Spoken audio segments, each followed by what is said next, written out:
করছেন কিন্তু এছাড়াও নিজেরাও গিয়ে আমাদের যে ব্লাড ব্যাংক আছে সেখানেও কিন্তু রক্ত দেওয়া যায়।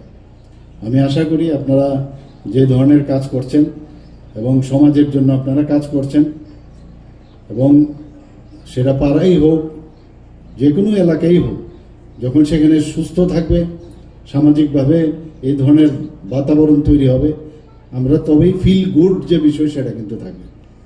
এবং ক্লাবের মধ্যে আসাটা খুব দরকার। ক্লাবের মধ্যে সবাই যখন আসবে নিজের যে আস্থাটা সেটাও কিন্তু সেখানে তার স্টেবিলিটি পায় সেখানে। এবং অনেকে ক্লাব থেকে দূরে থাকে, অথচ সমস্যা আমি দেখেছি যারা ক্লাবের মধ্যে যুক্ত না এরা সমস্ত বেনিফিট কিন্তু যখন নিজেদের সমস্যা হয় তখন ক্লাবে আসে, অথচ ক্লাবের মধ্যে কিন্তু তাদের কোনো রকম দেখবেন কোনো কন্ট্রিবিউশন নাই। অর্থাৎ ক্লাবের মধ্যে কন্ট্রিবিউশন নেই মানে সমাজের মধ্যে কোনো কন্ট্রিবিউশন নেই, পাড়াতে কোনো কন্ট্রিবিউশন নেই, এটা আমাদের বুঝাতে হবে।